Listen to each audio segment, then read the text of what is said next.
Real estate పెట్టుబడులకు హైదరాబాద్ చిరునామాగా మారుతోంది. చిన్న చిన్న మదుపరుల నుంచి విదేశీ సంస్థాగత పెట్టుబడిదారుల వరకు అందరి చూపు విశ్వనగరం వైపు పడుతోంది.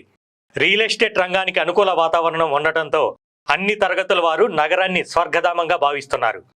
ఆకాశ హార్మయాలతో నగరం అంతర్జాతీయ దృష్టిని ఆకర్షిస్తోంది. కొంతకాలంగా రియల్ ఎస్టేట్ రంగం పడిపోయిందనే ప్రచారం జరిగినా రిజిస్ట్రేషన్ల సంఖ్యను చూస్తే మాత్రం ఇందుకు భిన్నంగా ఉన్నట్లు గణాంకాలు చెప్తున్నాయి. కాంగ్రెస్ అధికారంలోకి వచ్చాక గతంతో పోలిస్తే సగటు డాక్యుమెంట్ల రిజిస్ట్రేషన్లు పెరగడమే ఇందుకు నిదర్శనం. రాష్ట్రంలో ఏ ప్రభుత్వం ఉన్నా హైదరాబాద్ రియల్ ఎస్టేట్ మార్కెట్కు డోకా ఉండదని స్థిరాస్తి సంఘాలు చెప్తున్నాయి. అందుకు తగ్గట్టుగానే గడిచిన 2 దశాబ్దాలుగా మార్కెట్ గమనం ఉంది. ఇప్పుడు అదే కొనసాగుతోంది.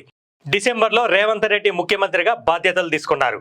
అప్పటి నుంచి మార్చి వరకు 4 నెలలు, అంతకు ముందు 4 నెలలు హెచ్ఎండిఏ పరిధిలోని స్థలాలు, ప్లాట్లు, ఇళ్ల రిజిస్ట్రేషన్ల డాక్యుమెంట్లను పరిశీలిస్తే ఆ సంఖ్య పెరగడమే ఇందుకు నిదర్శనం.